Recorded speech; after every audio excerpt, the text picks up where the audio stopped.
Fala pessoal, sejam bem-vindos a mais uma aula e sem mais delongas vamos ir responder a pergunta, né? Para agilizar aqui a explicação, eu já preparei um desenho para a gente conversar agora. Vamos se atentar numa perspectiva mais estrutural. Então vamos olhar de maneira estrutural, microscópica, né? Porque a gente está falando ali da célula e a gente está falando da membrana plasmática dessa célula. Membrana plasmática que é a mesma coisa que a gente chamar de membrana celular, tá certo, pessoal?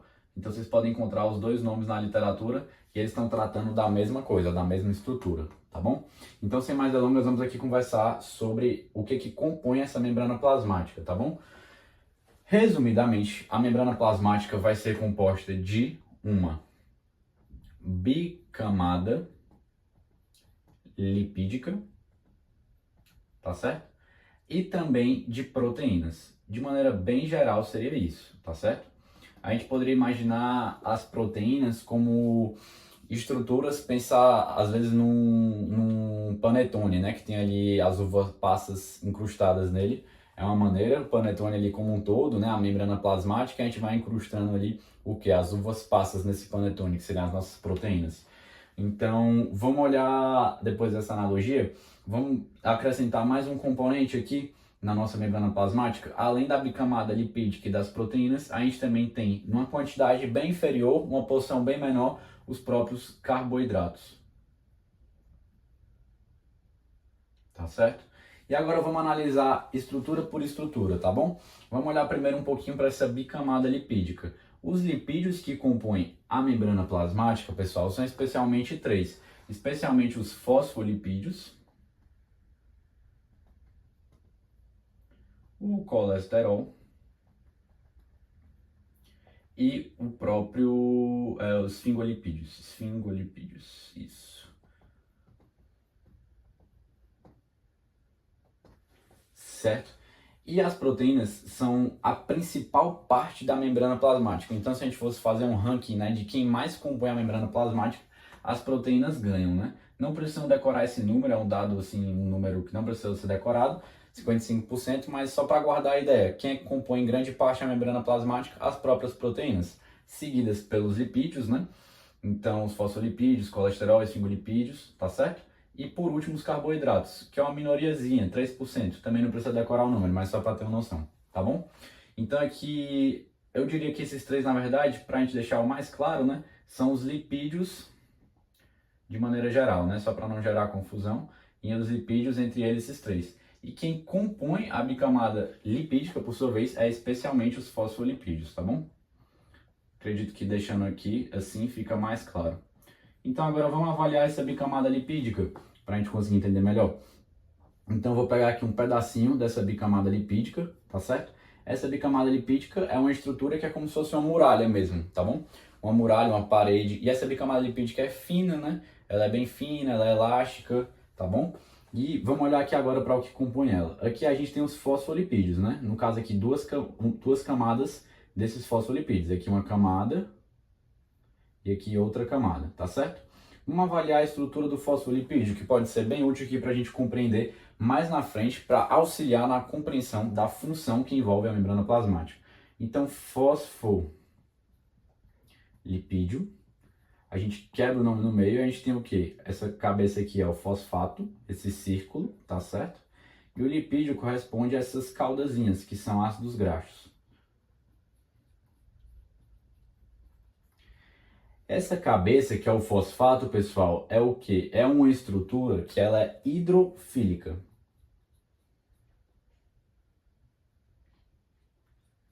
Tá certo? Fílica, filial, né? Remete a uma conexão, tá bom? Então, fílica, hidrofílica é que tem uma conexão com a água, se dá bem com a água, vamos descrever assim, tá? E essas perninhas, que são os ácidos graxos, é a estrutura que ela é hidrofóbica. Fóbica de medo, né? Que tem medo, que se afasta. Então essa estrutura se afasta da água. E agora as coisas começam a se clarear. A gente está olhando aqui a membrana plasmática que circunda a célula, né? Como se a célula fosse um castelo, né? Um reino, e a membrana plasmática fosse o quê? Fosse a muralha daquele reino. E a gente tem que entender o quê? Que esse reino está disposto em algum terreno, em algum território. E esse território é o quê? A célula está disposta aonde? Ela está imersa no líquido. Vamos entender isso. O líquido que ela está imersa é o líquido extracelular. e o líquido que está adentro da membrana plasmática, isto é, se a gente imaginasse um reino, o líquido que está dentro da muralha, né, que faz parte ali do reino, seria o líquido intracelular, tá certo? Só para a gente contextualizar, e é importante a gente entender isso por quê? Porque aí faz sentido essa disposição, essa distribuição dos fosfolipídios que compõem a membrana plasmática. Porque faz todo sentido. Se aqui eu tenho líquido, né? Se eu tenho água, vamos pensar aqui. Lógico que não é só água, tem vários outros componentes que compõem o líquido e o leque, né? O líquido intracelular e o líquido extracelular. Mas vamos pensar o seguinte, especialmente a água. Não faz todo sentido que o fosfato fique apontado aqui, para essa região? Então, ó, o fosfato aqui apontando para a água, o fosfato aqui apontando para a água. Enquanto que a porção hidrofóbica, que são os ácidos graxos, vão querer fugir da água. Então vão ficar aqui para dentro, ó, conectados entre si. Aqui uma, aqui outra. Tudo bem? Então, beleza. Então, eu comentei aqui sobre os fosfolipídios com vocês, tá certo? Que vão compor essa bicamada lipídica. E aqui a gente já consegue adentrar em outras coisas. Eu vou adiantar um pouquinho das coisas da função, mas chegando lá eu vou comentar com mais calma. Mas se a função justamente da muralha, se a gente pensa no reino, é determinar o que vai entrar e o que vai sair, que vai fazer essa seletividade, tá certo? Então faz muito sentido a gente pensar o seguinte, vamos já pensar no seguinte, que se eu tenho uma substância hidrossolúvel, essa substância, por sua vez, vai ter dificuldade de passar aqui pela bicamada lipídica, porque ela não vai conseguir atravessar justamente essa porção aqui dos ácidos graxos, tá certo? Mas se eu tenho uma substância lipossolúvel e eu tenho uma bicamada que é lipídica, tá certo? Faz todo sentido que essa substância lipossolúvel consiga atravessar a bicamada lipídica, lipossolúvel, ou seja, tem uma afinidade entre essas duas coisas, faz todo sentido e consiga atravessar com extrema facilidade. Então, substâncias lipossolúveis, né? Já conversando um pouquinho sobre função, para adiantar alguma coisinha. Mas substâncias lipossolúveis, só dar alguns exemplos aqui, né? Como o oxigênio, o dióxido de carbono, o álcool, algum fármaco que seja lipossolúvel, vai atravessar com muita facilidade aqui a nossa bicamada lipídica, tá certo? Então, beleza. E as substâncias que não são lipossolúveis, Pedro? As substâncias que são hidrossolúveis. Já já vou chegar nelas e vou comentá-las quando eu falar sobre outras estruturas aqui que compõem a nossa membrana plasmática, tá bom? Então, beleza. Comentei aqui sobre a bicamada lipídica formada pelos fosfolipídios. Falei do fosfolipídio, fosfato e ácidos graxos, ok. E comentei sobre a facilidade das substâncias lipossolúveis atravessar essa bicamada lipídica, porque tem tanta afinidade que a muralha, quem está ali vigiando a muralha deixa passar tranquilamente. A muralha permite passar, assim como um fantasma atravessa uma parede, né? Mas beleza. Dito tudo isso, agora vamos continuar aqui na nossa compreensão sobre a estrutura, os componentes que compõem a nossa membrana plasmática. Então, beleza. Colesterol e os fosfolipídios, é importante saber que eles estão ali presentes, mas a atenção especial eu queria dar para os fosfolipídios, por comporem essa bicamada lipídica de maneira tão especial, tá bom? Vamos agora falar um pouquinho sobre as proteínas. Então, as proteínas, pessoal, o que acontece? As proteínas, elas estão ali incrustadas, como eu já falava, como um panetone às uvas passas, né? E vamos entender que as proteínas têm dois principais tipos quando a gente está tratando dos componentes dessa membrana. E quais são os dois principais tipos? São essas aqui, pessoal, que a gente vai chamar, antes de eu dar o nome, vamos entender. Ela atravessa integralmente aqui a membrana plasmática. Então ela vai de uma ponta a outra. Ela atravessa de maneira completa aqui, tá bom? Então ela consegue justamente ser um ponto de contato entre o líquido intracelular e o líquido extracelular. Como é que a gente vai chamar essas proteínas que atravessam integralmente a membrana plasmática? A gente vai chamar de proteínas integrais. Certo? Por sua vez, existem outro tipo de proteínas que não vão atravessar integralmente de maneira completa a minha membrana plasmática. Elas vão atravessar, elas não vão atravessar e vão ficar ali só de maneira periférica, na periferia. Portanto, essas proteínas a gente pode chamar, vocês podem se cruzar na literatura com o nome de proteínas periféricas. Dentro das proteínas integrais, vou colocar aqui o número 1. Dentro das proteínas integrais, vamos entender o seguinte: existem dois tipos principais ali das proteínas integrais, que vai ser importante a gente já identificar desde então, para facilitar o quê? Facilitar o entendimento da função da membrana plasmática, tá bom? Essas proteínas integrais, eu queria dar destaque para as de transporte. Proteínas que têm essa função de transporte. Por quê? Porque a gente vai identificar dois tipos especiais de proteínas que estão relacionadas a essa função de transporte, que eu vou comentar melhor mais para frente, que são as proteínas de canal e as proteínas carreadoras. Transportadoras ou carreadoras são sinônimos, tá bom? Esses são os dois tipos principais de proteínas que vão estar relacionadas com essa função de transporte. E essas proteínas são exemplos de proteínas integrais. Ah, Pedro, as proteínas integrais, elas têm dentre os tipos, né, diferentes tipos de proteínas integrais. Somente as proteínas de canal e as proteínas carreadoras, que são relacionadas ao transporte? Não, também vai existir o quê? Proteínas, pessoal, integrais, que entre delas, né, vai ter um tipo que também vai ser relacionado, por exemplo, a ser receptores, tá bom? Então, digamos que chega um carteiro lá no nosso reino, que a gente está conversando, e esse reino não tem a muralha. O carteiro ele não necessariamente precisa entrar no reino para que a sua mensagem chegue lá dentro do pessoal que está dentro do reino. O carteiro pode deixar algum sinal ali na muralha e esse sinal ir perpassando até chegar dentro do reino, tá bom? Então aqui existe essa função das proteínas integrais também relacionadas a ser receptores. Esses receptores, por sua vez, digamos que aqui é uma proteína integral, né? Porque a gente está vendo que está atravessando a membrana. Mas digamos que aqui nesse exemplo aqui, isso aqui seja um receptor. Vai ter uma conexão, aqui a gente está no ambiente externo, externo à muralha, o líquido extracelular, tá certo? E aqui vai ter uma conexão com um sistema que chama segundo mensageiro, por exemplo. Coisa que não precisam se atentar a isso agora, eu estou só exemplificando, tá certo? Decorrer em outras aulas eu vou comentar melhor. Mas beleza, falei sobre o transporte, falei sobre essa questão dos receptores relacionados a esse tipo aqui de proteínas integrais, porque atravessam integralmente a membrana.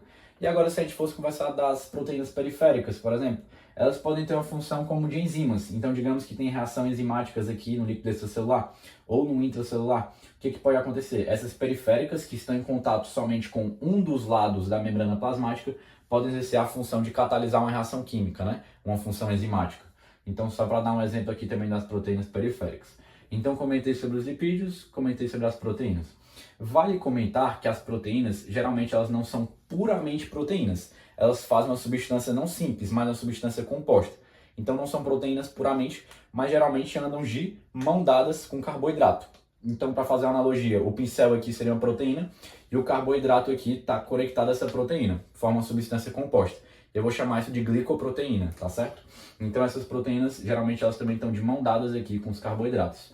Por sua vez, a gente também pode falar a mesma coisa dos carboidratos. Geralmente os carboidratos, eles não estão aqui soltos, como eu desenhei aqui, né? Aqui era para ser um carboidrato, por exemplo. Mas muitos carboidratos estão ligados aqui à proteína. Então carboidrato e proteína, glicoproteína, tudo bem?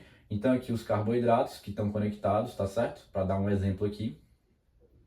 E alguns desses carboidratos vão formar o que se chama o quê? Quando a gente olha aqui para o líquido extracelular, por exemplo, que é onde principalmente os carboidratos estarão dispostos, esses carboidratos podem formar o quê?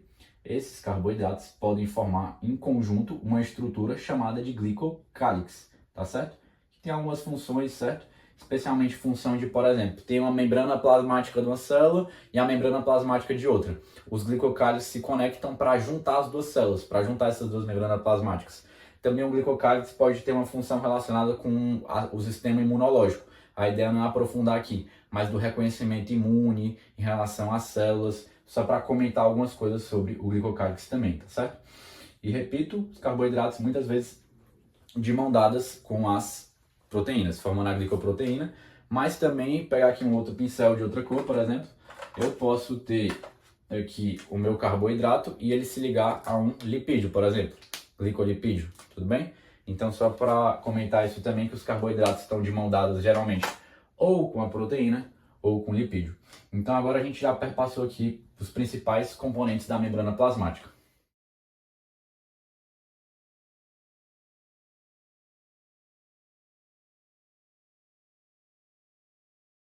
Vamos lá, pessoal, respondendo a pergunta agora, eu vou falar um pouquinho mais na perspectiva funcional. A gente já analisou um pouquinho mais na perspectiva estrutural, microscópica, então vemos ali já a nossa membrana plasmática já nessa questão aqui descrevendo a bicamada lipídica e as proteínas, né? Um pouquinho sobre o glicocálides, aqueles carboidratos, né, que formam o glicocálides, beleza. Vamos falar um pouquinho mais de função da membrana plasmática. Só relembrando, também pode ser chamado de membrana celular, tá certo? Como sinônimos. Beleza. Então vamos comentar aqui agora um pouquinho sobre essa função. E a analogia que eu mais gosto, a metáfora, né, para explicar sobre essa parte da função, é a gente pensar justamente no castelo mesmo, né? Então pensar num reino. Aquele reino, ele é delimitado por o quê? Delimitado por uma muralha, certo? E essa muralha é a nossa membrana plasmática. A gente poderia pensar num reino específico, né? Tem a lenda, né, dos filmes, né? Tem até o filme do Aquaman, que vai falar do reino de Atlântida, por exemplo. Por que é interessante pegar esse reino para comentar com uma metáfora?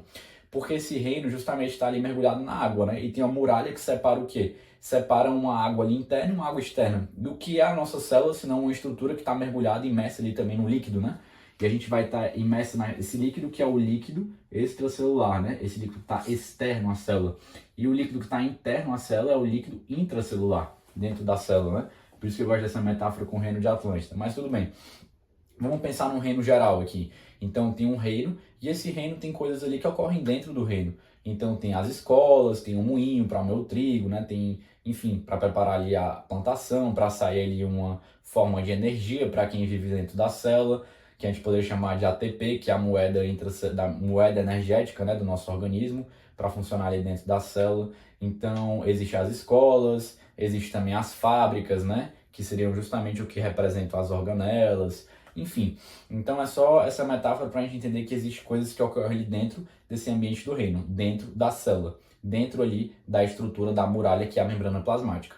Ao mesmo tempo que o que ocorre ali dentro desse reino, dentro da célula, precisa de coisas que venham de fora, vocês concordam? Então se a gente pensa no reino, a comida, né, beleza, tem como haver as plantações, mas também é necessário chegar a outras comidas do ambiente externo, né, vamos pensar no reino assim.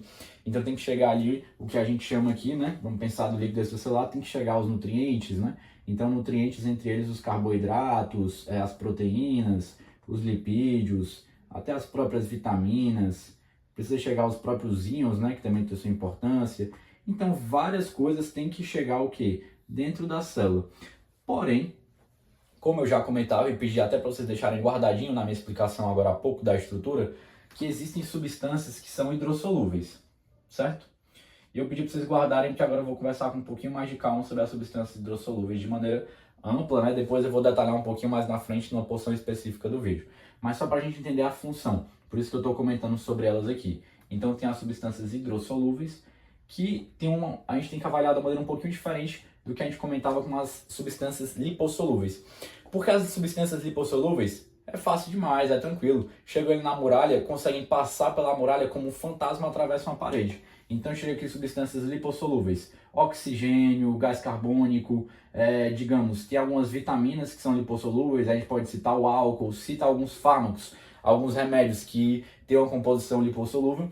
E o que eles fazem se não atravessar a bicamada lipídica que, repito, né, como um fantasma atravessa uma parede, com extrema facilidade. Agora, como é que vai ficar as substâncias hidrossolúveis? Por exemplo, íons, como eu já comentava aqui, cadê os íons? Por exemplo, os próprios aminoácidos, por exemplo, a própria glicose, né, que são os carboidratos. Como é que essas substâncias hidrossolúveis vão fazer para atravessar essa muralha, para atravessar a nossa membrana plasmática, visto que elas não conseguem atravessar a bicamada lipídica?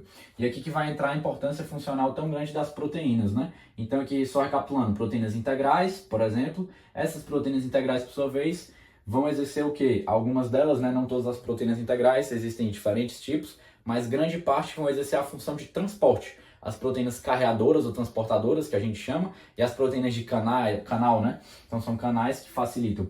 E eu queria aproveitar agora comentando da função que muitas dessas proteínas vão ter uma característica, já adianto, que é de seletividade. Isto é, a proteína vai deixar seletamente passar algumas coisas, ou a glicose, ou o íon. Então, existe uma proteína específica para passagem de íons, por exemplo, ou existe até uma proteína específica, uma proteína de canal para passagem somente de sódio, ou somente de outro íon muito importante quando a gente está comentando das células, que é o íon potássio, ou outro íon tão importante, o cálcio, né, para dar alguns exemplos, 3 principais, digamos, sódio, potássio e cálcio. Então, essas proteínas transportadoras, por sua vez, vão o quê? Vão permitir muitas vezes relacionado a essa capacidade de seletividade. Então a muralha, existem canais, né? Existem proteínas transportadores ou de canais ou proteínas carreadoras, né? Que são outro tipo. E essas proteínas, por sua vez, vão seletamente permitir a passagem somente de um indivíduo. Assim como vai no aeroporto, né, fazer uma viagem internacional, chama lá, existe pessoal que tem um passaporte, substâncias específicas que vão para uma fila. Existem outras substâncias que têm um passaporte e vão para outra fila, né? Então as proteínas também apresentam essa seletividade, nessa metáfora com o aeroporto, né, para ficar mais claro.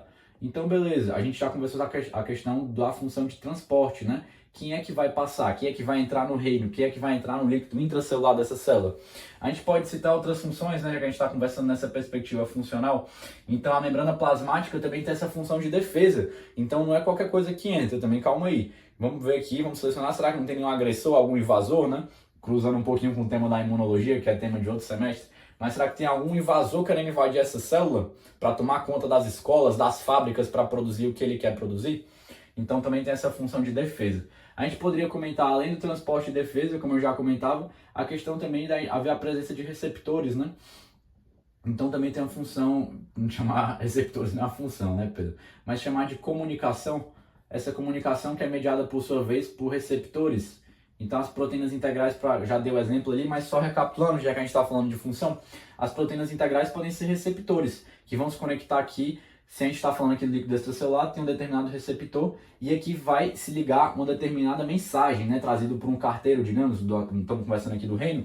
Então o carteiro vem lá do líquido extracelular e traz uma mensagem, traz uma carta. Essa carta é o hormônio, né? Esse hormônio, por sua vez, se liga aqui no receptor e aí vai ter toda uma cascata que, graças a todo um maquinário também intracelular, várias coisas aqui presentes, vai ter uma resposta segundo o mensageiro, né, para dar um exemplo.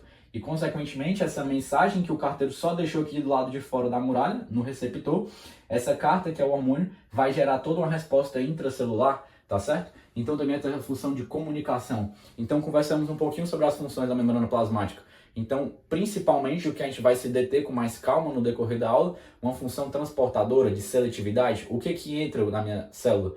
E não só o que entra, mas o que vai sair do reino, o que sai, né? Então, qual íon vai sair, né? Tá precisando sair íons, ou está precisando sair alguma outra substância, né, que foi produzida aqui dentro do meu maquinário intracelular.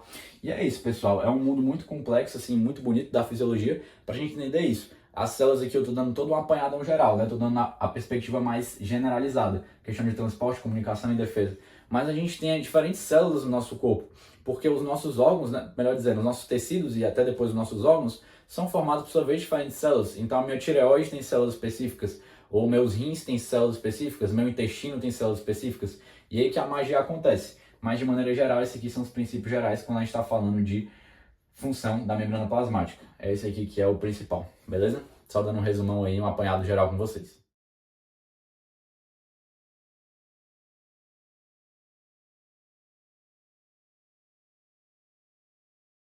Vamos lá, pessoal, comentar agora respondendo aqui que quais são os compartimentos corporais, né? E o que seria compartimentos corporais? Então, isso vai variar dependendo do autor da literatura, né? Mas os compartimentos corporais, de maneira geral, a gente poderia ver numa perspectiva anatômica, né? Então, tem a cavidade craniana, por exemplo, ou tem a cavidade abdominal, mas aí é uma perspectiva mais anatômica, né? Vou deixar aí com os monitores de anatomia, com os professores de anatomia, enfim. Mas a gente pode olhar aqui também na perspectiva mais da fisiologia, né? Eu acho que eu já comentei em outras aulas, mas eu sempre gosto de comentar isso. É porque, na verdade, a gente pega, né? Vocês entram no curso, estão no primeiro semestre.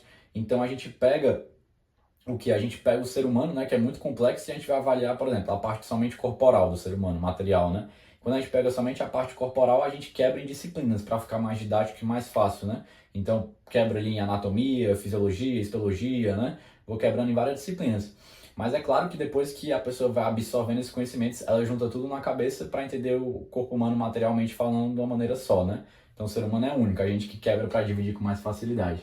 Mas vamos pegar nessa perspectiva quebrada mesmo, fragmentada, e vamos olhar na perspectiva fisiológica, quais são os compartimentos corporais. Então a gente pode, eu já adiantei, né, falando da estrutura e da função da membrana plasmática, mas basicamente a gente tem o líquido intracelular e o líquido extracelular, com aquela metáfora da cidade de Atlântida, né, do reino de Atlântida perdido, né, no fundo do mar. Então o mar seria o líquido extracelular, onde o reino de Atlântida está ali mergulhado, né, ele está justamente imerso. E o líquido intracelular seria dentro das muralhas desse reino, né? Mas beleza, saindo um pouquinho da metáfora, a gente já sabe quais são os dois principais compartimentos corporais, quando a gente está falando dessa perspectiva mais fisiológica, que é o leak e o leque. Tranquilo. Vamos entender agora o seguinte, como é que se dá a distribuição de líquidos, né, nesses compartimentos corporais. Então vamos olhar para a água, né, que compõe basicamente o líquido intracelular e extracelular em grande parte, né. Claro que o líquido intracelular e extracelular não é somente água, não é água pura, né. A gente vai encontrar íons, a gente vai encontrar os próprios carboidratos, vai encontrar proteínas, vai encontrar lipídios, vai encontrar vitaminas, encontra várias coisas, né? Mas vamos olhar na água que compõe em grande, na maioria, né, na parte desses líquidos. Então vamos pensar assim numa pessoa fictícia, né? Então tem o João, e o João, por sua vez, pesa 70 quilos. A gente sabe o quê? A gente sabe que cerca de fisiologistas, né, os pesquisadores pegaram um monte de gente aí. É claro que a variação ainda depende das pessoas, a medicina não é uma ciência exata, né? Então a gente vai ter o que? Essas variações, mas em média 60% o quê? 60% do peso corporal corresponde à água. Então 60% de 70 quilos vai dar 42 quilos, certo? 1 quilo, se a gente for fazer uma aproximação, claro, não é também exato, mas 1 quilo é aproximadamente 1 litro. Portanto, a gente deduz que tem 42 litros, né, de líquido de água, assim, vamos pensar assim, no peso de uma pessoa de 70 quilos, peso corporal, tá certo? Então, 42 litros, por exemplo, eu peso 70 quilos aproximadamente. 42 quilos meus é 42 litros de água, então eu tenho 42 litros de água, né? 21 garrafas PETs de Coca-Cola de 2 litros. Mas beleza, vamos olhar agora para esse número de 42 litros e vamos entender o seguinte. Compartimento, a palavra compartimento me induz ao quê? Me induz a uma divisória, né? Porque se eu tenho um compartimento, esse compartimento é um espaço que é dividido. Então a gente pode pensar justamente no leak e no leque como isso, como compartimentos. Então o leak é um compartimento que tem uma divisória, que a gente já aprendeu, que é a membrana plasmática. Por consequência, o que sobra de líquido é o leque. Vamos fazer esse raciocínio, tá bom? Então, beleza. Vamos olhar aqui agora, eu desenhei esse diagrama, né? Servindo como inspiração do livro da Silvertone, que é muito bacana, que é o Fisiologia, né? Fisiologia Humana, se eu não me engano o nome. E vamos entender como é que se dá a distribuição desses 42 litros entre esses dois compartimentos, tudo bem? Então, só para ficar uma coisa mais, não tão do diagrama assim, tão abstrata, eu trouxe aqui para um desenho, né? Digamos, esquemático também da Silvertone, né, que eu trouxe, mas desenhei aqui só para a gente compreender um pouco melhor.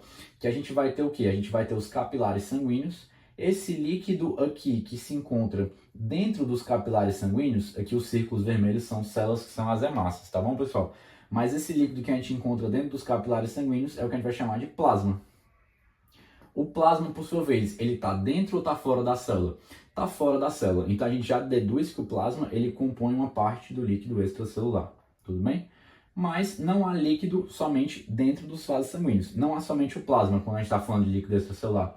Porque também tem o líquido que vai banhar as células, tá certo? Esse líquido aqui eu vou pintar ele aqui para vocês ficar o mais claro possível. Mas o que eu estou pintando aqui é o líquido que banha as células, onde elas estão mergulhadas, tá certo? Que é o mar lá de Atlântida, tudo bem? Então aqui esse líquido que eu estou pintando é o líquido que banha as células. Então a gente vai chamar esse líquido, vamos lá, as células compõem tecidos, né? E esse líquido está entre os tecidos, vamos pensar assim. Então a gente vai nomeá-lo de líquido intersticial. Tudo bem? E esse líquido intersticial vai corresponder a outra parcela do líquido extracelular junto do plasma, tá bom? Então aqui a gente já vai começar a preencher, desenhar o nosso diagrama. Aqui, se a gente pegar aqui a linha horizontal, tá certo? Então o diagrama, o que eu quero trazer? Por que eu desenhei? Para ficar claro que o líquido extracelular corresponde somente a 1/3, certo? Do líquido total do nosso organismo. Desses 42 litros, 1/3. Portanto, aqui a gente está falando de 1/3 de 42 vai ser 14 litros. No exemplo do João aí, que poderia ser o Pedro, eu também, né? Mas beleza. Então eu tenho 14 litros aqui que compõem o líquido extracelular. Mas vamos voltar. O líquido extracelular não é tanto o líquido intersticial como o plasma. Portanto, o líquido extracelular também vai se subdividir, né? Então eu tenho o tronco, que é o líquido do meu corpo total. Vai dar 2 galhos. Líquido intracelular, que é o galho maior, já vou chegar nele, e líquido extracelular, que é o galho menor. O líquido extracelular, por sua vez, vai dar mais 2 galhos, que é o plasma e o líquido intersticial. Então vamos lá, vamos analisar isso daqui. O líquido intersticial por sua vez, vai corresponder ao quê? Vai corresponder a 75% do líquido extracelular, tá? Então aqui seria 75% do líquido extracelular, 1/4. Perdão, 3/4, tá?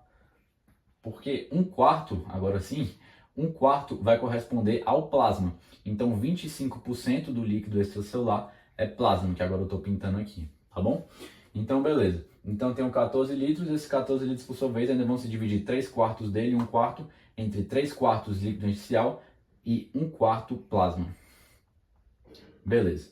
Agora vamos olhar o que? Se eu tirei 1/3, sobrou 2/3. 2/3 de 42 vai dar 28 litros, tá bom? Desses 2/3, 28 litros, é o que vai corresponder ao nosso líquido intracelular. Então a maior parte dos nossos líquidos, né, do líquido do nosso corpo, vai ser o quê? Vai ser líquido intracelular, que está localizado dentro da célula. Vou pintar ele aqui para vocês, tá certo? Então beleza, esses são os compartimentos corporais e a distribuição deles.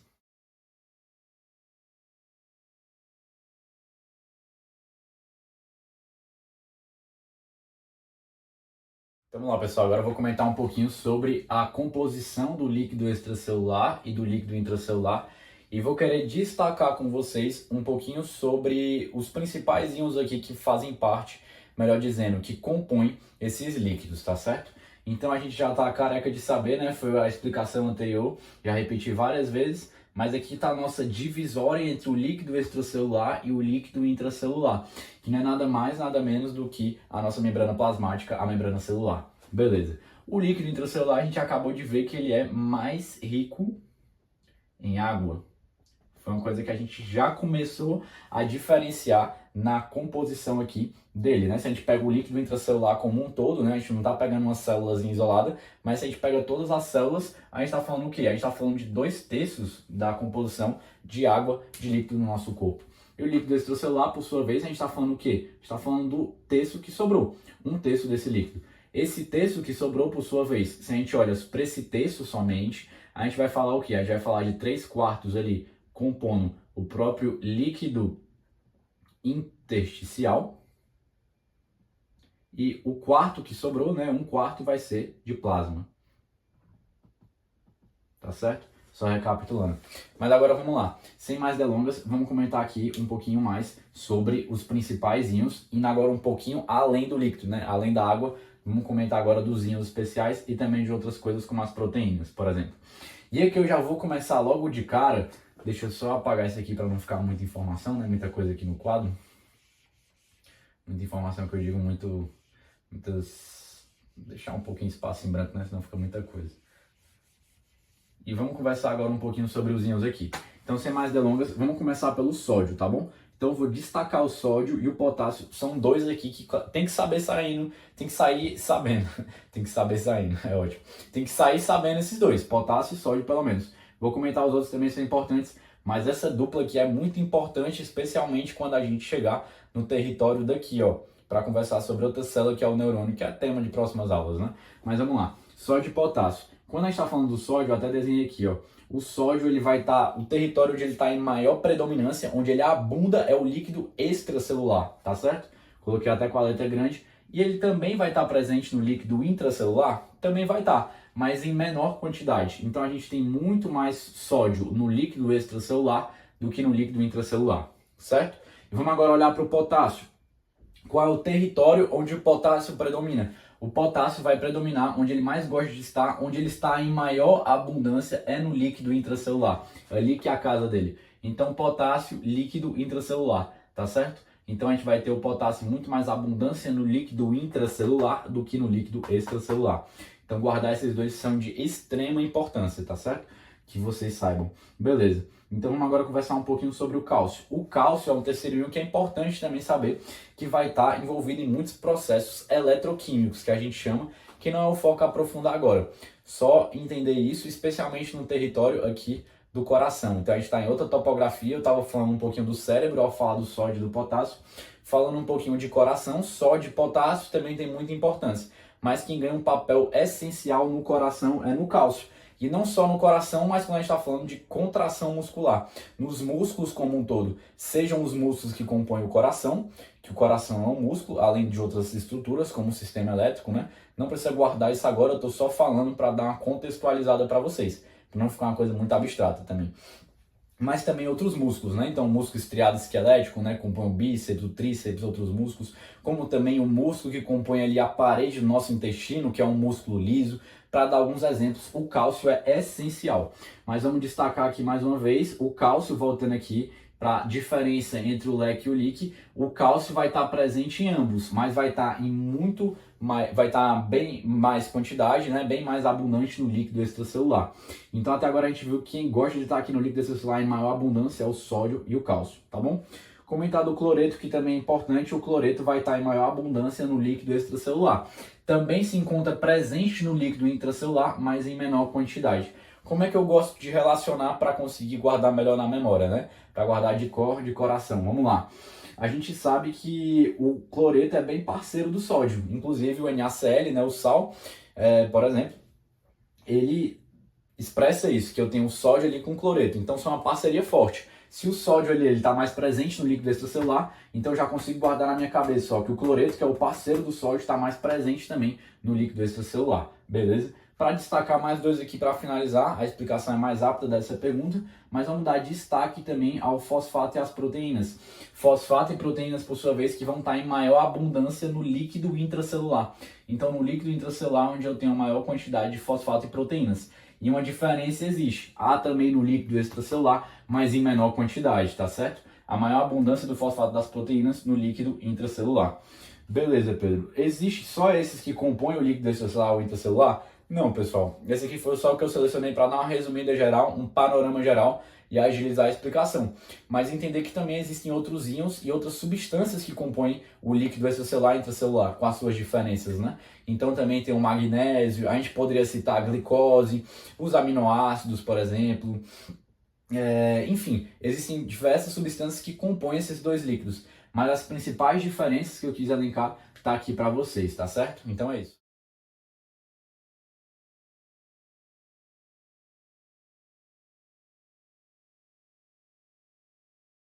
Vamos lá, pessoal, agora respondendo, vou conversar com vocês sobre os tipos de transporte através da membrana plasmática da nossa membrana celular, tá certo?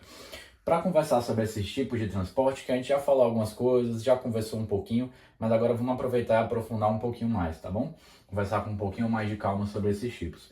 Para começar, a gente pode subdividir os tipos de transportes em dois grandes grupos, tá certo? Em dois grandes tipos, que a gente vai chamar de difusão,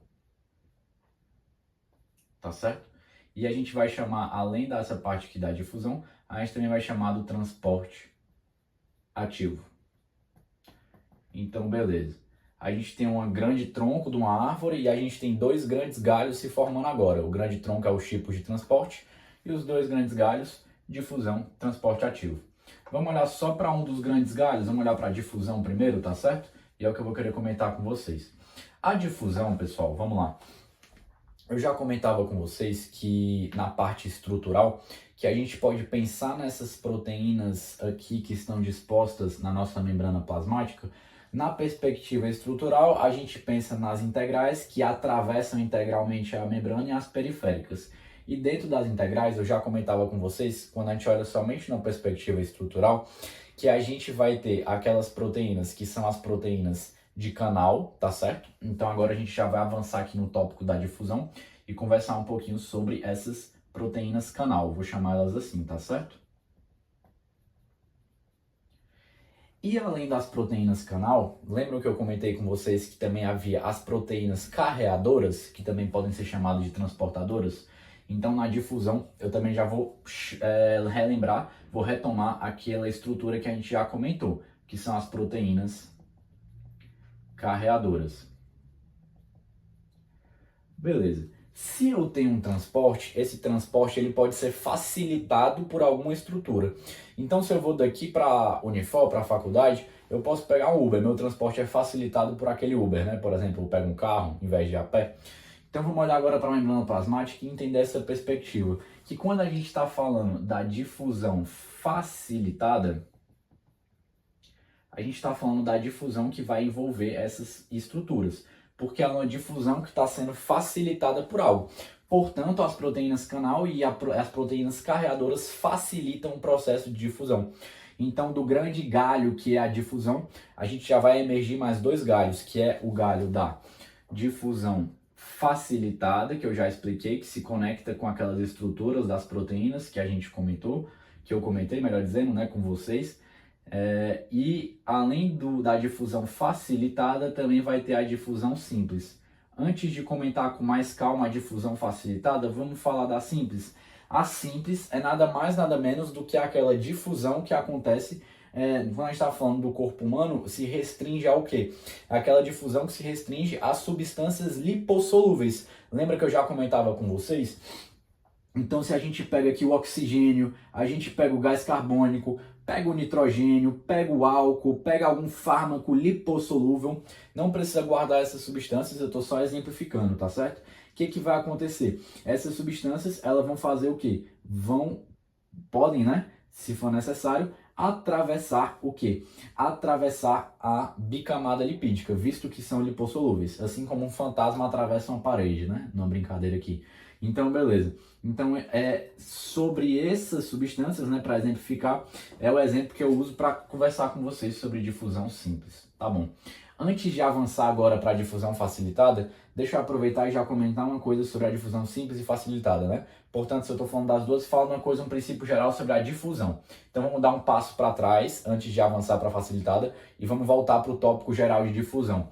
Difusão a gente pode definir, pessoal, com nada mais nada menos com uma difusão, o movimento de moléculas, tá certo? Então, eu tenho moléculas ali, exemplos de moléculas. O álcool, o oxigênio, o gás carbônico. Então, o movimento de moléculas de um local de maior concentração para menor concentração, tá certo? Então, digamos que eu tenho uma abundância muito grande do oxigênio aqui do lado de fora da minha célula, porque ele foi muito consumido aqui no meio intracelular, no meu líquido. O que pode acontecer? Essa molécula de oxigênio, devido a esse gradiente me remete ao quê? A uma diferença de concentração, tá certo?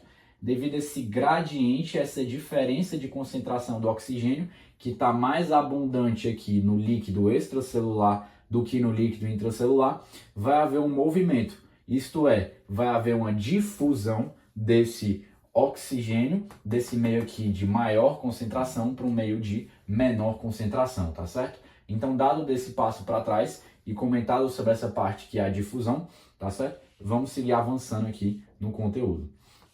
Mas beleza, falei com vocês da difusão, dei esse passo para trás e conceituei para ficar bem claro.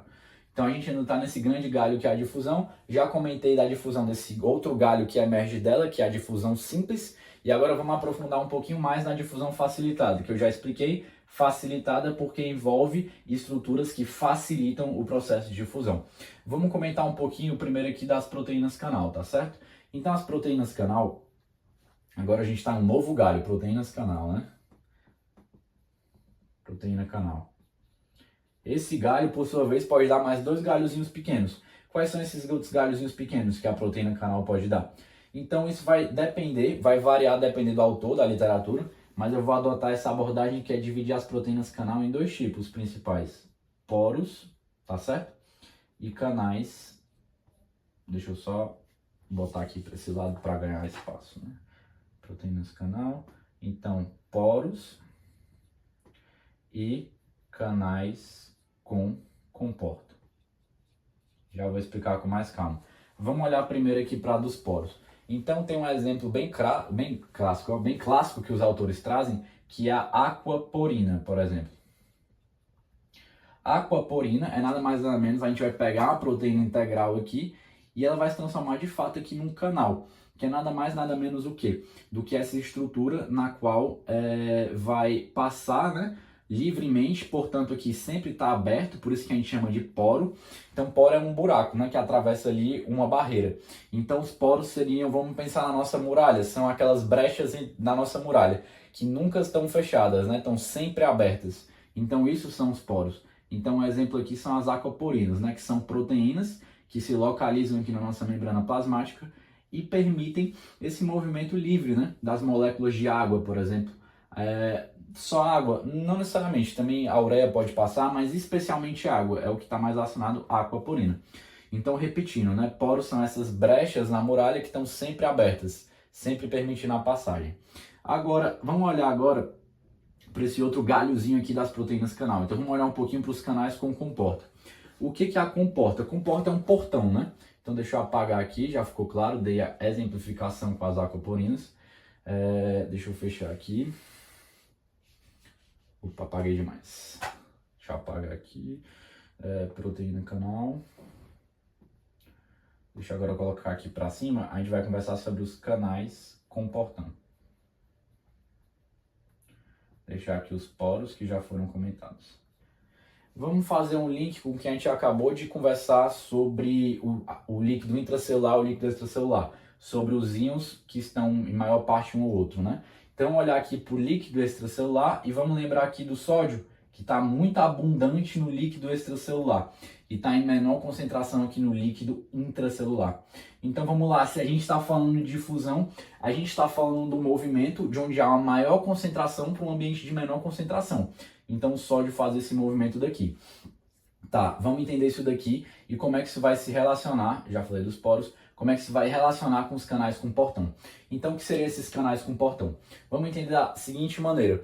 Agora a gente vai voltar de novo para o nosso exemplo da muralha e pensar agora no castelo que desce aquele portão, né? Que tem até a corrente, aí vai girando o cara lá com a manivela, aí vai descendo, ó, o portão, vai descendo. Então, os canais com portão remetem a isso, é exatamente essa ideia estrutural. Então, vamos entender da seguinte maneira. Eles vão se diferenciar dos poros por duas grandes características. Uma delas é por uma muito maior questão da seletividade. Então, os canais com portão vão ter uma seletividade muito maior. O que significa? Significa que eles vão estar selecionados mais seletos com uma molécula só. Então, aqui vamos chamar esse aqui de um canal de sódio, tá bom? Canal de sódio. Então, ele é bem seleto ao sódio. Significa, Pedro, que só o sódio passa? Não, pessoal. Pode passar outras moléculas, né? Mas só o sódio praticamente passa. Então, é uma seletividade muito grande.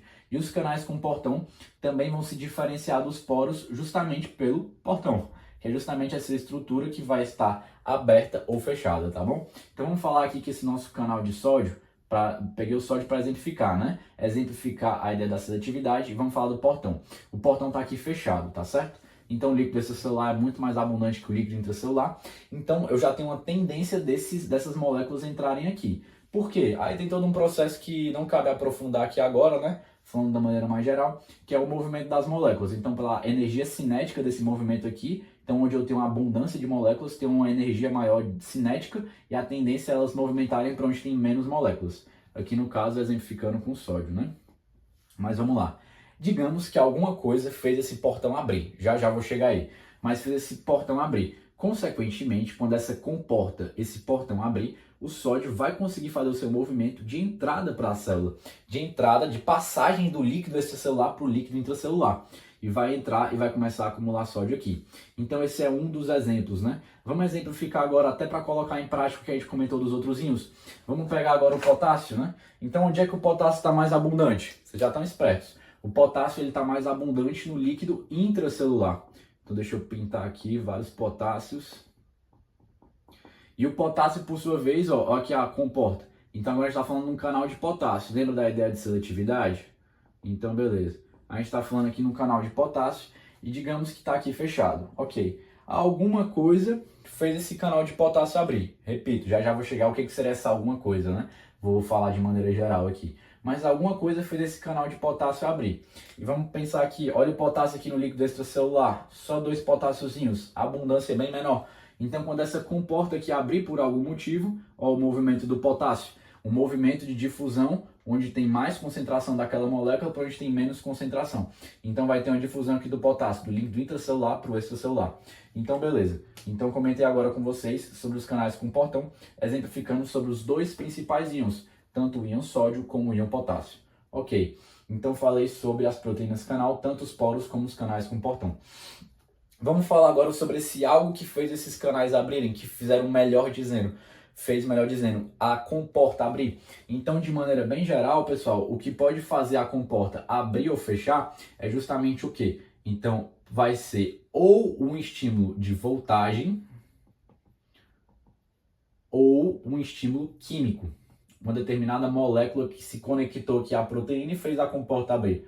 Então, esses canais que vão estar relacionados com esse estímulo de voltagem para abrir ou para fechar, são canais que a gente vai chamar de canais dependentes de voltagem, porque eles vão depender da voltagem para fazer o movimento da comporta, de abertura ou de fechamento, tá certo? Beleza. E o químico, por sua vez, a gente vai chamar de canais dependentes de ligantes, tá certo? Ligantes químicos. Então, esses canais dependentes de ligantes vão ser canais que vão depender de ligantes químicos, outras moléculas, para fazer o movimento da comporta, ou de abrir ou de fechar, ou de abrir ou de fechar, tá certo? Então, beleza. Comentei sobre as proteínas canal, canais portão. Aqui vamos guardar bem essa ideia de voltagem e de ligantes, tá? Ligantes químicos. Então, canais dependentes de ligantes, canais dependentes de voltagem. Ok, pode variar o nome a depender da literatura, mas de maneira geral é isso. Tá bom. Comentei com vocês sobre a difusão, comentei sobre a difusão simples, facilitada, beleza. Comentei sobre as principais proteínas, tá bom. Comentei sobre as proteínas canal, né? Faltou aqui falar um pouquinho sobre as proteínas carreadoras. Então vamos comentar aqui um pouquinho delas agora. Então eu vou apagar aqui um pouco essa bagunça aqui, né? Que já deu pra conversar com vocês. Deixa eu apagar aqui também.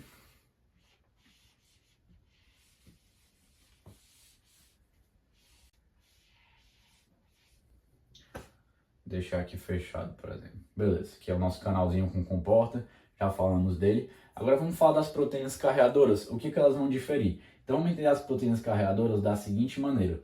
As proteínas carreadoras, o que vai acontecer? Elas vão ter o seguinte mecanismo. As proteínas carreadoras, para exemplificar, né? Elas estão muito mais relacionadas com a glicose e os aminoácidos, por exemplo. Então, a glicose, por exemplo, qual é o nome da proteína carreadora, né? Ou proteína transportadora, como vocês preferirem. A proteína carreadora que vai estar conectada, melhor dizendo, que vai estar associada à glicose, é o que a gente chama do GLUT. Por quê? Do nome do inglês, né? GLUT de glucose, T de transporter. Então, vamos lá. Proteína carreadora relacionada à glicose. Vamos dar o um exemplo aqui. Digamos que a gente está com GLUT, tá certo? Aqui como exemplo. A gente está aqui no território do líquido extracelular e a glicose começou a se acumular aqui no líquido extracelular e está empobrecida aqui no líquido intracelular numa determinada circunstância que a nossa célula gastou muita glicose para produzir ATP lá dentro. Só para dar aqui um palco, né, para a gente discutir. Beleza. Essa glicose, por sua vez, para entrar na célula, como é que vai ser o mecanismo aqui dessa proteína carreadora? Primeiro a glicose tem que vir viajando aqui, ó, olha ela vindo. Ela tem que se ligar aqui, justamente, dentro da minha proteína carreadora. Quando tiver a ligação dela nesse sítio, esse lado aqui vai fechar e o outro lado vai abrir. Quando ele abrir, a molécula vem, opa, entrou. Depois que ela entrar, o que vai acontecer? Agora vai fechar aqui e abrir aqui de novo. Aí o que vai acontecer no mecanismo? Vem outra molécula de glicose, olha aqui ela caminhando, se ligou. Depois que ela se ligar, fecha aqui a extremidade voltada para o líquido extracelular e abre a extremidade voltada para o líquido intracelular. E essa outra molécula, ó, chegou aqui. Mesma ideia, só para ficar claro e ficar o mais claro possível. Vai fazer o quê? Agora vai fechar aqui no líquido intracelular e abrir no líquido extracelular. Outra moléculazinha de glicose, ligou, fechou, abriu. Vai e entra. Então você está vendo aqui que a dinâmica ela é diferente do que a gente conversava das proteínas canais. Aqui a gente não está tratando exatamente da mesmo mecanismo de comporta.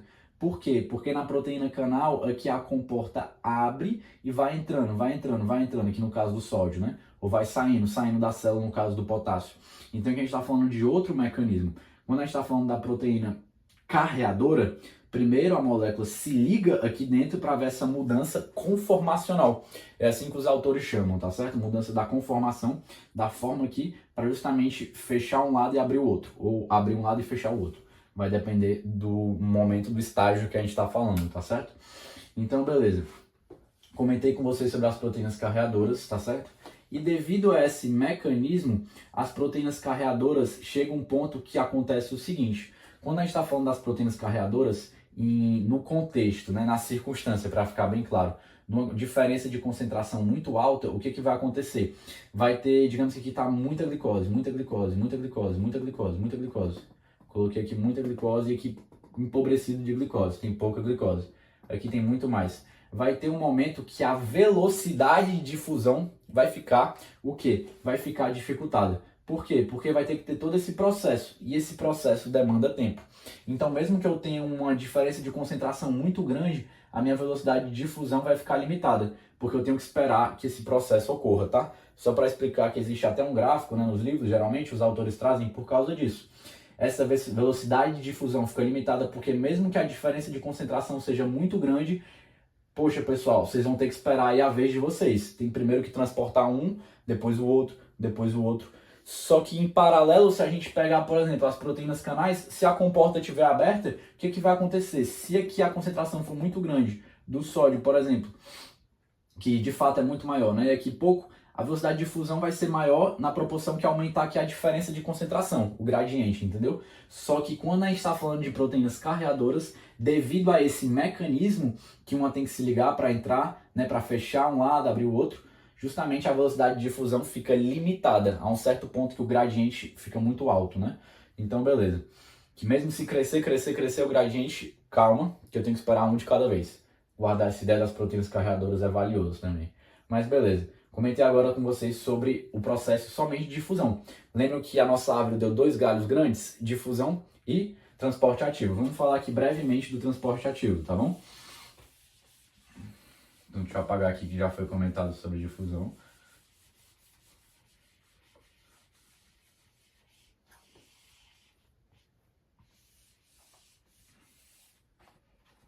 Eu vou comentar brevemente aqui sobre o transporte ativo. O galho do transporte ativo, o galho grande, por sua vez, pode dar 2 pequenos galhos. Então, o transporte ativo pode dar 2 pequenos galhos, que é o primário e o secundário.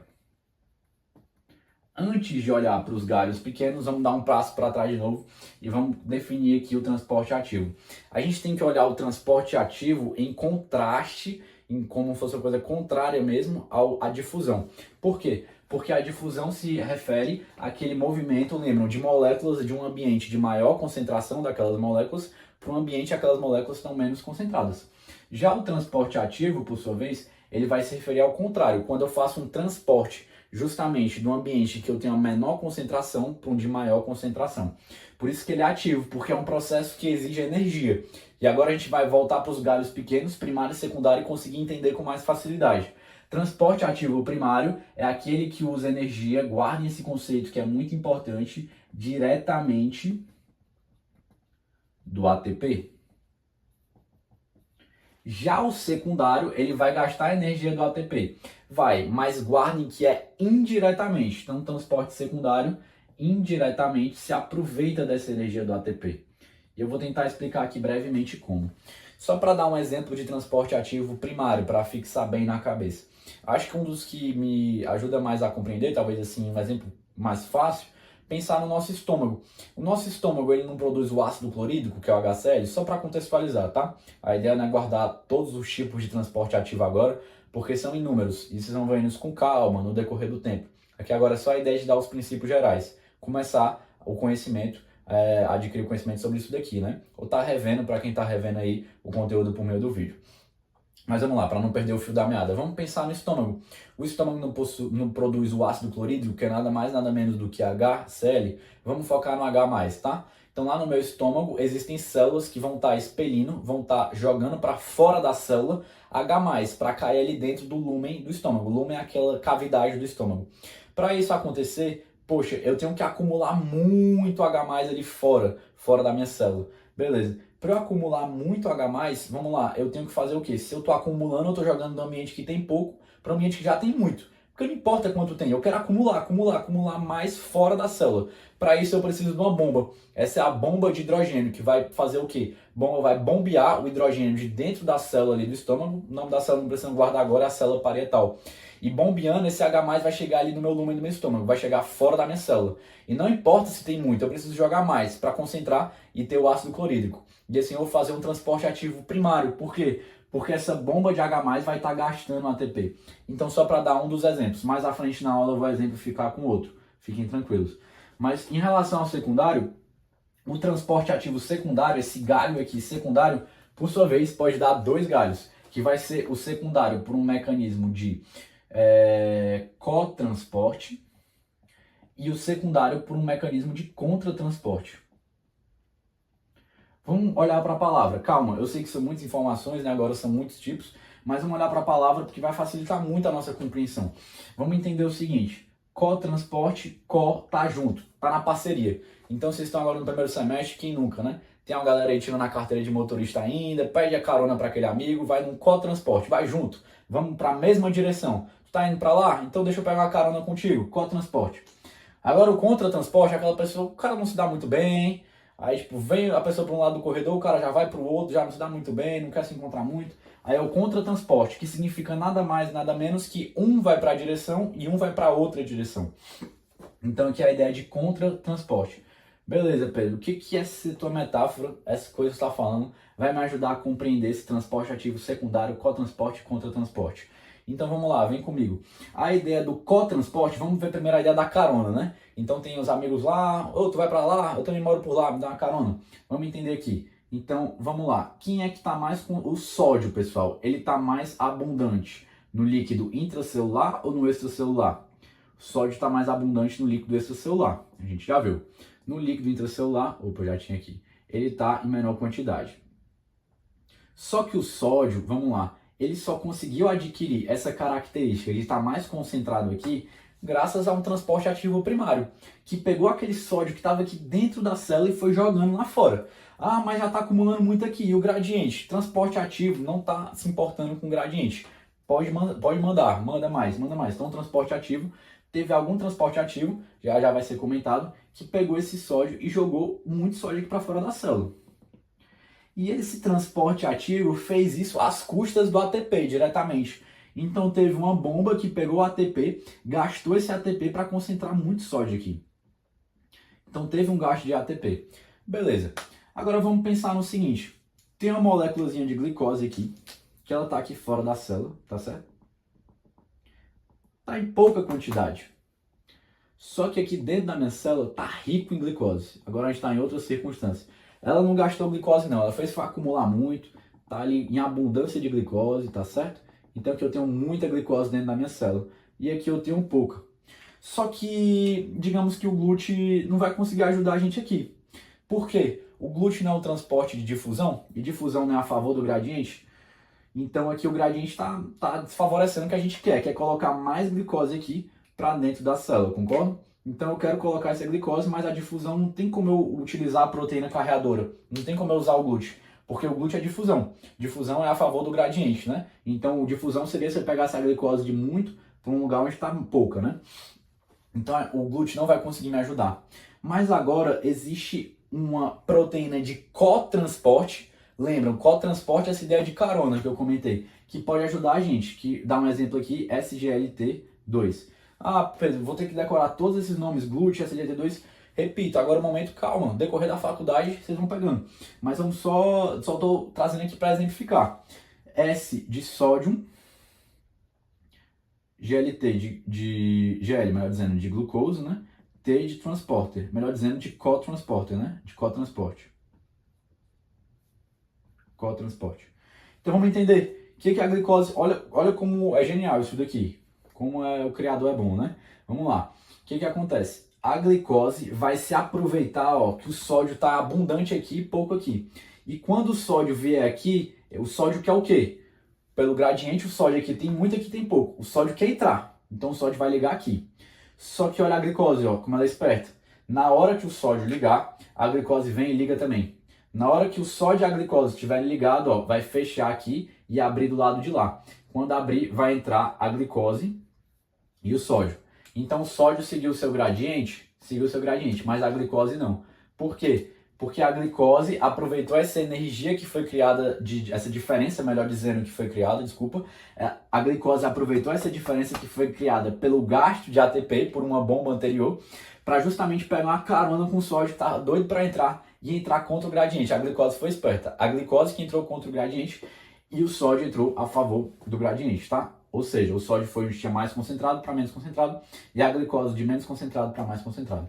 Então aqui é só um exemplo para a gente conseguir entender o cotransporte. Cotransporte é sempre uma carona. Vamos lá, pessoal, tava dando só uma limpada aqui no quadro, mas seguindo a explicação, a ideia agora não é alongar muito mais aqui, tá bom? Mas eu acho que já ficou claro o cotransporte e o contratransporte, não vou me alongar tanto, mas a ideia agora é outra. A ideia, ao invés de um pegar carona com o outro, como foi o sódio e a glicose, ó, deram as mãos e entraram junto para dentro da célula, no contratransporte, um vai para uma direção e o outro vai para outra direção, tá certo? Então, o contratransporte a ideia agora só muda a direção. Mas o princípio de transporte ativo secundário é o mesmo. Eu vou me aproveitar de um gradiente que foi criado graças ao gasto de ATP por uma bomba para haver um processo ali de carona, seja na mesma direção ou de diferentes direções, tá certo? Ó, pessoal, para finalizar aqui sobre os tipos de transporte através da membrana, tá certo? Vou falar de um tipo mais específico, que é a osmose, que se refere ao movimento de uma substância específica, que é a água, tá certo? E a osmose vai num princípio muito parecido com a própria difusão, né? Por quê? Porque a osmose é, por definição, o movimento efetivo de água graças, né? Ou seja, devido, vou botar essa palavra fica mais compreensível, a um gradiente de concentração de água. Então aqui para exemplificar isso, eu coloquei aqui dois lados, esquerdo e direito, divididos por uma membrana que eu vou chamar essa membrana de semipermeável, certo? Semipermeável. Melhor dizendo, eu vou falar que ela é seletivamente, esse nome vai ficar mais didático, seletivamente permeável. Que é essa ideia de semipermeável, isto é, né? Permeável a umas coisas e outras não. Seletivamente permeável para facilitar o nosso exemplo. Em que sentido, por que eu coloquei esse nome? Porque aqui na esquerda eu coloquei o que? Água pura. Então aqui a água vai ser as moléculas de água, vão ser as bolinhas vermelhas. E do outro lado eu coloquei água, que aqui é essas moléculas de água, as bolinhas vermelhas. Mas coloquei também essas bolinhas pretas e azuis, que é o sódio e o cloreto, tá certo? Então aqui no exemplo, para ficar bem claro, ela é seletivamente permeável, ela é muito mais permeável à água e é quase nada permeável, essa membrana aqui no exemplo, a sódio e cloreto. Para a gente focar justamente nessa questão da osmose, que é o movimento da água. Então vamos colocar essa membrana, essa muralha, liberando a passagem mais de água mesmo, para facilitar aqui a explicação. E vamos entender que a osmose é isso. Então é onde eu vou ter uma maior concentração de moléculas de água mesmo, se transportando para um lugar onde eu tenho uma menor concentração de moléculas de água. Então, osmose é basicamente isso. Mas só para enriquecer nosso exemplo, a gente já consegue entender, facilitar também o seguinte. Onde eu tenho maior concentração de soluto, então aqui eu tenho mais sódio e cloreto, a tendência também é a água perseguir esses solutos. É a água pegar carona, melhor dizendo carona não, né? Porque não seria o exemplo mais apropriado. Mas é a água em direção, vamos colocar assim. Ela vai em direção para onde estão esses solutos, tá certo?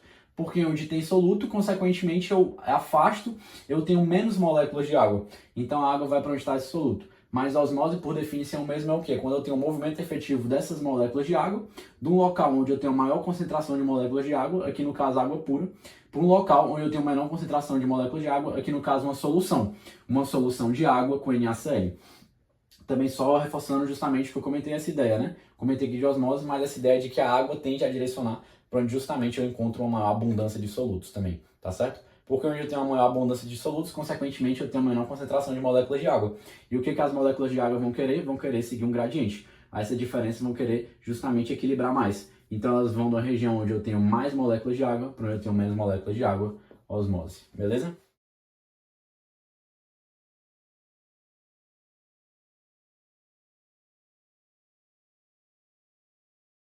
Então, vamos lá, pessoal. Agora respondendo, eu vou comentar um pouquinho sobre a bomba de sódio, potássio ATPase, tá certo? Então, só pelo nome a gente já consegue aqui algumas coisas. Vai envolver o sódio, vai envolver o potássio e vai envolver o ATP. O ATP sendo quebrado, porque a ATPase remete a uma enzima que quebra ATP. O ATP é o que mesmo? O ATP, por definição, muitos autores gostam de chamar de moeda energética.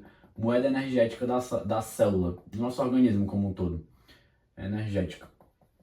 Tudo bem? Então, portanto, aqui está falando no caso da bomba de sódio, potássio ATPase, de um dos maiores exemplos, melhor dizendo, posso até dizer, o exemplo mais clássico quando a gente está falando de transporte ativo primário. Tudo bem? Se é primário, recordando porque gasta diretamente o ATP. Então aqui é um exemplo mais clássico. E esse transporte ativo primário vai envolver dois íons, sódio e potássio. Vamos aproveitar, e já deixei desenhado aqui, né, para agilizar a explicação, mas vamos aproveitar do conhecimento que a gente já tem. E agora, eu estava colocando geralmente o leque aqui, tanto faz, né, na explicação eu posso escolher onde eu vou colocar qualquer um, mas agora eu vou colocar o leak aqui embaixo, tá? O líquido intracelular.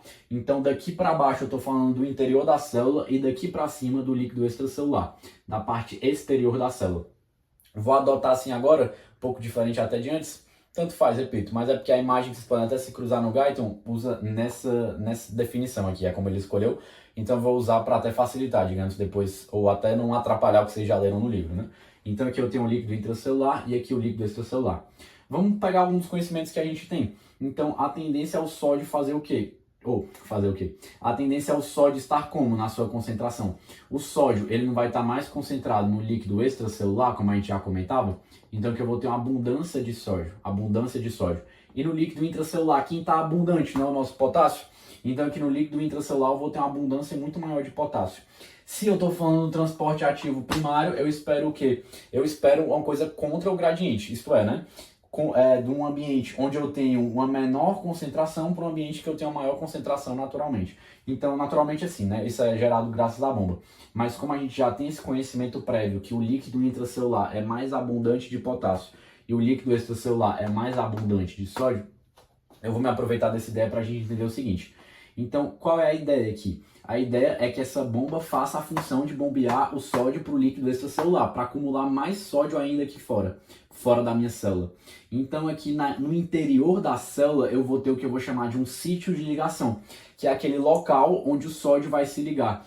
Uma molécula de sódio? Não. E aqui eu vou precisar que vocês guardem de cor, pessoal, no coração, porque é importante. Aqui vão se ligar nesse sítio interior da minha célula, aqui esse sítio voltado para o líquido intracelular, vão se ligar 3 moléculas de sódio, tá certo? Quando essas 3 moléculas de sódio se ligarem, digamos que elas se ligaram aqui, elas vão aguardar. Não está no momento ainda delas saírem. Não chegou a hora. Elas vão ter que aguardar. Vão ter que aguardar o quê, Pedro? Vão ter que aguardar que o potássio, por sua vez, vou desenhar aqui com uma bolinha, o potássio, por sua vez, se ligue aqui nesse sítio de ligação do potássio. Este, por sua vez, voltado para o exterior, para o líquido extracelular. Então aqui vão se ligar um potássio, Pedro? Não, são 2, pessoal. 2 potássios. E quando o sódio se ligar 3 aqui, 2 potássios aqui, o que vai acontecer? Finalmente a minha molécula de ATP, que está aqui no meu líquido intracelular, vai chegar aqui na estrutura que é a própria ATPase. E a ATPase vai pegar esse ATP e vai quebrar em ADP e um fosfato livre. E o que vai acontecer? Nessa quebra vai haver uma grande liberação de energia. Essa energia, por sua vez, vai proporcionar que os 3 sódios façam esse movimento de sair da célula e vir aqui para o líquido extracelular, e que esses 2 potássios que se ligarem aqui façam o movimento de entrar dentro da célula. Então eu vou ter a saída de 3 sódios e 2 potássios. E aqui, pessoal, já vale comentar com vocês algumas coisas. O que eu queria destacar com mais atenção, para até facilitar as cenas dos próximos capítulos, é que essa bomba tem uma natureza que se chama de natureza. Antes de dar um nome, vamos explicar para ver como vai ficar mais fácil de guardar. Vamos lá, se eu tenho, o sódio não tem uma carga aqui positiva, esse íon, e o potássio não tem uma carga positiva, se eu tenho, 3 cargas positivas saindo e 2 cargas positivas entrando, vamos pensar aqui, não tem um saldo justamente de saída de uma carga positiva, então nesse movimento sai uma carga positiva, vocês concordam? Se sai 3 positivas e entram 2 positivas, o meu saldo final é de saída de uma carga positiva. Então, o que vai acontecer? A tendência, graças à minha bomba de sódio, potássio, ATPase, a minha tendência é justamente acontecer o quê? Eu ter um meio intracelular ficando mais negativo. Então, vamos lá, eu estou fazendo aqui uma diferença elétrica. Então, a natureza é eletrogênica que a bomba tem. Gênica de gênese, né? De gerar, de origem. Então, gênica. Então, ela vai gerar uma diferença aqui elétrica. Então, eu vou ter uma diferença elétrica na qual o meu meio intracelular tem a tendência de ficar mais negativo do que o meu meio extracelular. Tudo bem? Então, beleza. Peço que vocês guardem essa natureza eletrogênica. Outra coisa importante é entender que essa bomba de sódio, potássio ATPase, quando ela está funcionando tudo ok, ela é muito importante para impedir que a minha célula inche até estourar, até papocar. Por quê, Pedro? Vamos conectar até um pouquinho o conhecimento de osmose, que a gente comentou agora há pouco. Aqui dentro da minha célula também tem muitas proteínas e outras estruturas mais negativas por natureza mesmo molecular, tá certo? Então, se não existisse a bomba de sódio e potássio ATPase, qual era a tendência, pessoal? Que muitos íons, sódio, potássio, o cálcio, a tendência, o positivo não quer se unir ao negativo, a tendência é que esses íons ficassem aqui acumulados dentro da minha célula. Se eu tenho muitos íons muito solutos, vamos pensar o seguinte, as moléculas de água vão querer fazer o quê? Lembra que eu pedi para vocês guardarem a ideia na osmose? Que as moléculas de água vão querer justamente ir para onde tem soluto? Então a tendência na osmose seria as moléculas de água entrar. Só que se começa a entrar muita molécula de água, o que vai acontecer? Essa célula vai começar a inchar, porque eu vou ter muitas moléculas entrando, o espaço, a membrana plasmática, a minha muralha não consegue comportar tantas moléculas. Então se eu estou entrando muitas moléculas de água, a tendência é a muralha uma hora até estourar, uma lise celular, por exemplo. Então aqui explicando por que essa bomba seria importante. Porque justamente, apesar dessa questão aqui das proteínas negativas, o que a bomba vai fazer? Eu não estou me importando não. Manda ATP aí que eu vou usar esse ATP aqui para conseguir energia e vou bombear sódio lá para fora. Eu não vou deixar o sódio ficar aqui colado nas proteínas não. Então eu vou pegar esse sódio e jogar lá para fora. Então justamente essa bomba vai ser essencial para que os íons sódio se concentrem aqui justamente, inclusive, em maior abundância no líquido extracelular. Então graças a ela isso é possível. Tudo bem? Então se ela parasse de funcionar, ela falhasse, o sódio não ia estar sendo bombeado, ele ia justamente querer chegar aqui nas proteínas e a gente teria um problema. Porque a água ia querer, sódio, eu tô a fim de ir para onde tu tá indo.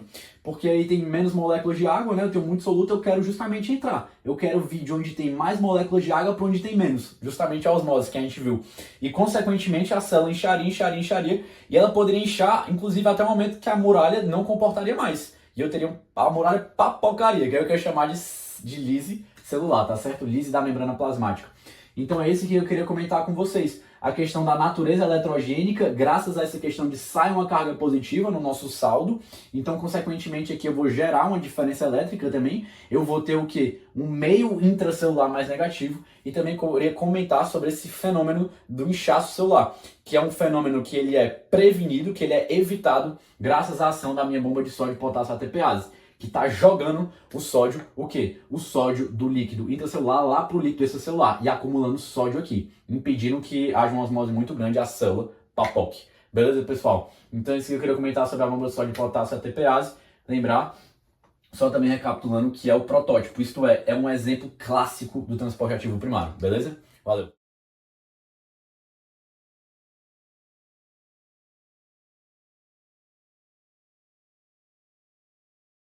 Então vamos lá, pessoal, começar agora um pouquinho sobre a osmolaridade do líquido leque. Antes de falar especificamente da osmolaridade do líquido leque, vamos tentar esclarecer alguns conceitos para facilitar a compreensão da osmolaridade. Então vamos nessa, eu vou desenhar aqui um recipiente, aí digamos aqui que eu já coloquei antecipadamente nesse recipiente aqui 1 litro de água pura, água destilada, tá certo? Beleza. Já deixei esse 1 litro de água lá. E agora vamos tratar aqui de dois exemplos de substâncias. Vou pegar aqui outro pincel. Então vamos colocar aqui um exemplo de substância que é o NaCl, tá certo? E como outro exemplo de substância, vamos colocar aqui uma certa quantidade de glicose. Então, para esclarecer alguns termos, vamos falar de termos que se referem à quantificação. Então, a quantidade de uma substância. Quais são os dois termos que eu vou comentar com vocês para tentar facilitar a compreensão? Eu vou comentar dois termos, que é o mol e é o osmol, tá certo? Então são termos usados quando a gente está falando de quantidade. Quantidade de uma substância, como eu estou falando de glicose e de NaCl, e já eu vou jogar eles num solvente para formar uma solução. Então solução, recobrando, né? Solução é igual a soluto mais solvente. Quem é o nosso solvente aqui no exemplo? O nosso solvente é a água pura aqui. Solvente. quem é o soluto aqui no exemplo, que já eu vou jogar para formar a solução, a glicose e o NaCl. E quando eu vou quantificar essa substância, que no caso o soluto, né, como eu comentei, eu posso usar esses dois termos de unidade, mesmo assim, que é o mol e o osmol. Vamos tentar compreender aqui esses termos. Se eu falar que eu tenho 1 mol de glicose, o que significa? Significa que eu tenho eu tenho 6 vezes 10 a 23 moléculas de glicose, tá certo? E agora, antes de chegar no osmol, vamos fazer aqui um experimento. Eu vou pegar essa quantidade de glicose e rebolar aqui no nosso recipiente. Esse recipiente que já está com 1 litro de água pura. Quando eu jogar aqui essa quantidade de glicose, eu vou ter formado uma solução de glicose. Essa solução, por sua vez, o que eu vou observar? Eu vou observar que quando eu joguei essa quantidade de glicose, a glicose, essa substância especificamente, ela tem a seguinte característica, pessoal. Ela não se dissocia, tá certo? Por ela não se dissociar, eu posso afirmar que 1 mol de glicose é igual a 1 osmol de glicose. Tá certo? Mas agora vamos mudar o exemplo. Vamos pegar aqui e jogar agora essa quantidade aqui que a gente tem de NaCl, que digamos que é 1 mol de NaCl. Tá certo? Quando eu rebolar, quando eu jogar aqui, deixa eu até mudar aqui a cor do pincel, né? Quando eu jogar esse 1 mol de NaCl, qual o comportamento que vai acontecer? Tá um pouco falho, né? Mas qual o comportamento que vai acontecer? Vou usar outra cor mesmo. Vai haver uma dissociação dessa substância, dessa molécula, que vai ser a formação do íon Na+, e Cl-. Por ter acontecido essa dissociação, eu vou afirmar agora o quê? Que aqui eu vou quantificar esse soluto, eu posso quantificar tanto com 1 mol de NaCl, mas eu também posso falar que eu tenho o quê? Que eu tenho 2 osmols de NaCl. Tudo bem? Então agora eu quantifiquei o NaCl e aqui a gente viu que tem uma diferença quantitativa. 1 mol de NaCl, 2 osmols de NaCl. Por quê? Porque a substância especificamente do NaCl, ela tem essa característica de dissolução, né? De dissociar em 2 íons. Tudo bem? Então por isso que eu posso afirmar isso. 1 mol de NaCl e 2 osmols de NaCl. Tudo bem? Alguns autores citam na fisiologia humana que, na verdade, 1 mol de NaCl é 1,8 osmols de NaCl, por exemplo. Isso acontece, pessoal, porque nem todo o NaCl que está ali no organismo, ele se encontra dissociado. Tem uns que, em vez de dissociar em Na+, e Cl-, fica ali juntinho. Então, como nem todo mundo, uma minoria ínfima, né, uma pequena parcela não se dissocia, não há exatidão. Mas aqui no meu exemplo fictício desse recipiente com água pura, quando eu jogar aqui nas condições perfeitas de temperatura e pressão, né, como a gente falava no ensino médio, quando eu jogar vai ter a dissociação completa. Então eu posso afirmar que 1 mol de NaCl é igual a 2 osmols de NaCl, tá? Mas só para explicar por que vocês podem se cruzar com essa diferença, né? Por que alguns autores colocam 1 mol de NaCl igual a 1,8 osmols de NaCl. É devido a isso, porque no corpo humano tem algumas diferenças, né, de temperatura, outras condições que influenciam essa proporcionalidade, tá certo? Então, beleza. Comentei com vocês sobre a quantificação. Então, a gente conseguiu quantificar e a gente entendeu o que significa o termo osmol, que é isso, que é o número de partículas. Então, a quantidade de partículas formadas a partir da dissociação de uma substância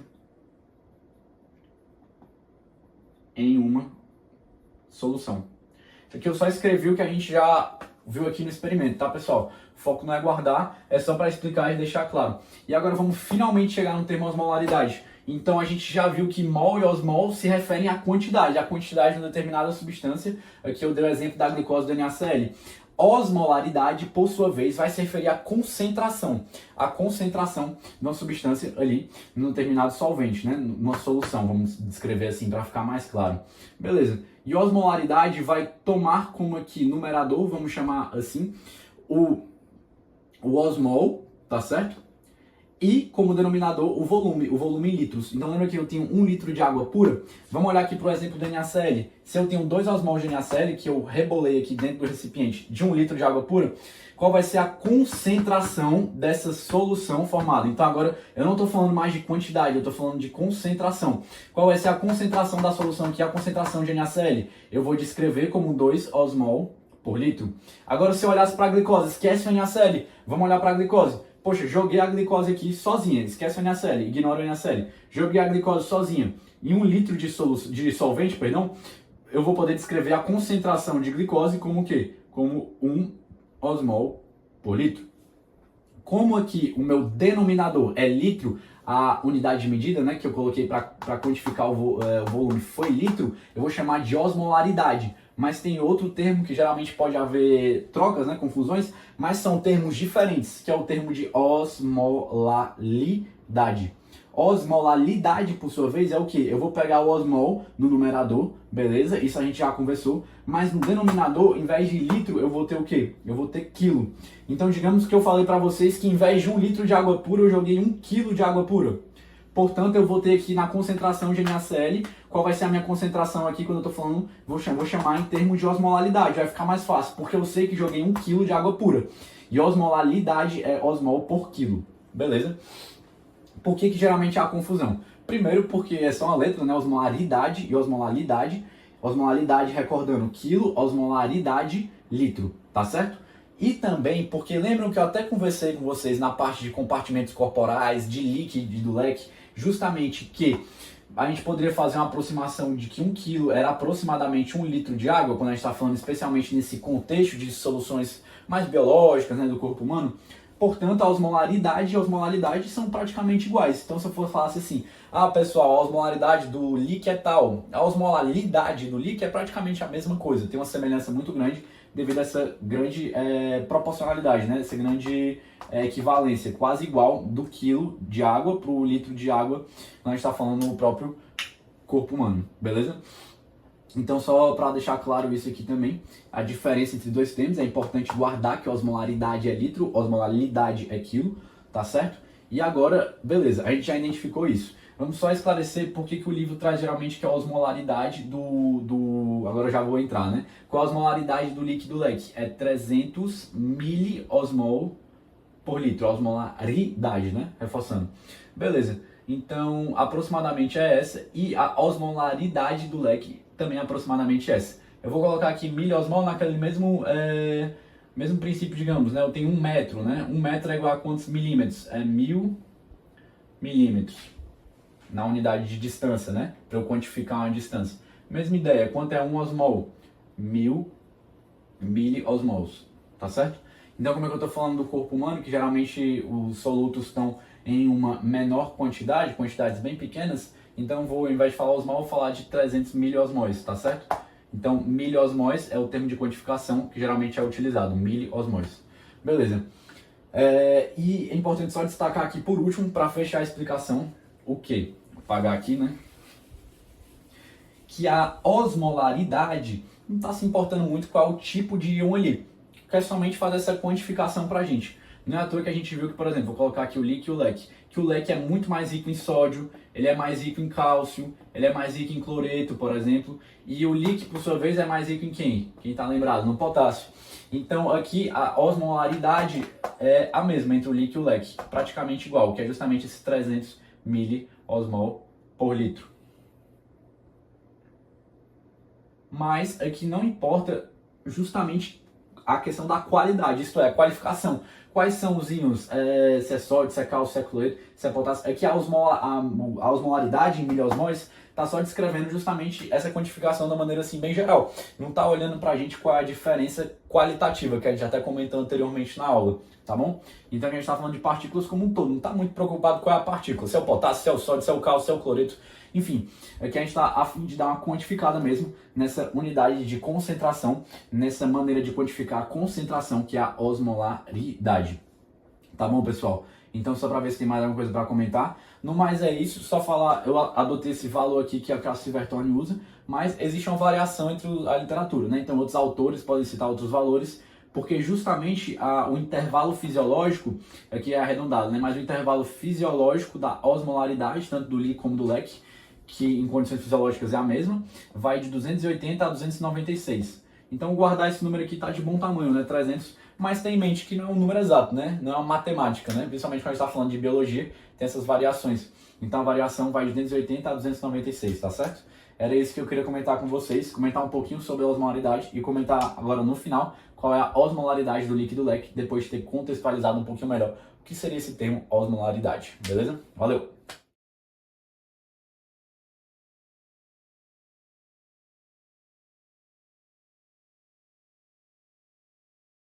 Então vamos lá, pessoal. Agora eu vou falar sobre efeitos de soluções com diferentes concentrações, né? Vamos pensar assim, pensando na pergunta, numa célula. O que pode acontecer com a célula?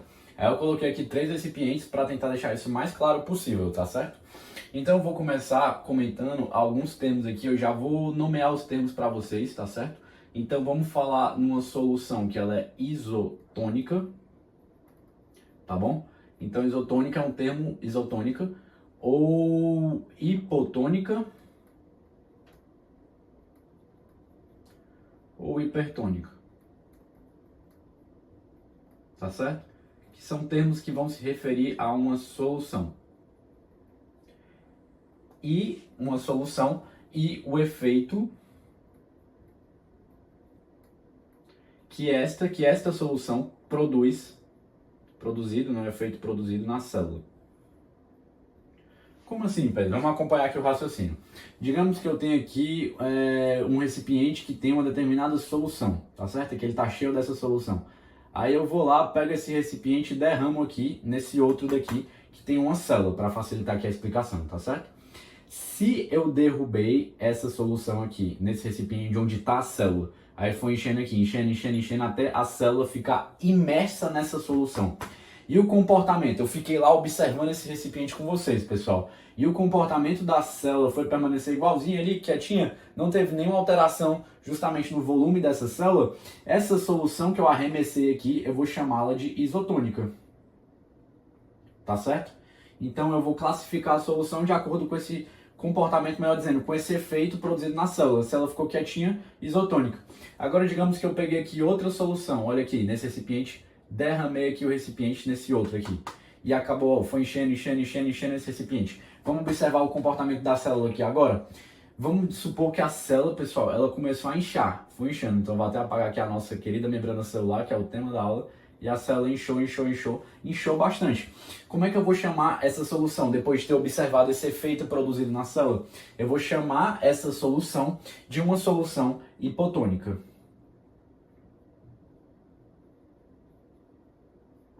Tá certo, pessoal? Agora, digamos para o nosso terceiro e último exemplo. Peguei aqui outro recipiente cheio de outra solução. A nossa terceira solução aqui, tá certo? E derramei aqui sobre esse outro aqui. Fui derramando até ficar cheio e a minha terceira célula aqui do exemplo ficar imersa. Aí eu fui observar o comportamento dessa célula após isso. E eu observei, ó, que a célula ela começou a fazer essa retração aqui, certo?